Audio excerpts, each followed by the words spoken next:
Begin afresh every morning. Devotional thoughts for women.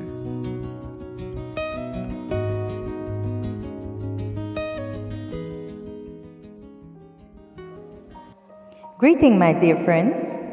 Today, February 21st, 2023, our topic is entitled Fear Among Our Enemies.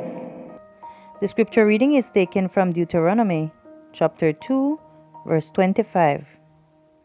This day I will begin to put the dread and fear of you upon the nations under the whole heaven, who shall hear the report of you, and shall tremble and be in anguish because of you.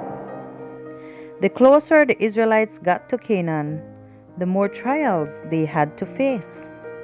They had to cross the stream called Arnon, and Moses sent a friendly message to Sihon, king of the Amorites, assuring him that they would not take anything for free, that they would pay for everything they used.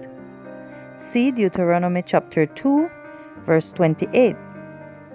The answer was a refusal. The armies of the Amorites would go out to meet them if they tried to pass through there. The abilities of these warriors far surpassed those of the exhausted Hebrews, but God assured Moses of the victory.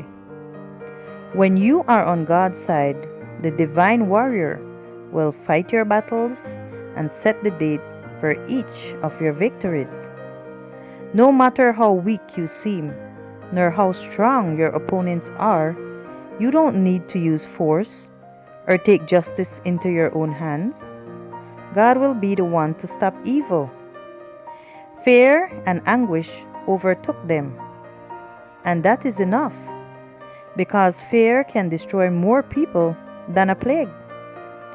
A legend tells that a traveler on the road to London met fear and plague, who confessed to him that they were going to kill 10,000 people there. The traveler asked Plague if he wouldn't do the work alone.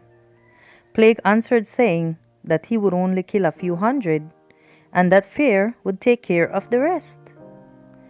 The people in charge of the Homeowners Association of the condominium complex where I live were exacting usury in their financial dealings. I wrote letters to the other owners and told them how we were being robbed. I met with several neighbors, listened to their complaints, and I sent letters to the board asking for the directors to be removed. Most of the owners did not dare to confront the directors because they did not speak English well or because they were not legal residents. I offered to be an intermediate between them and the directors. One day, the chairman of the board asked me a lot of questions about my experience working on behalf of communities and about some television programs I had directed. I didn't know why he was asking these questions, and I didn't think much about my answers. A week later, the directors were removed, and the association dues were not increased for many years.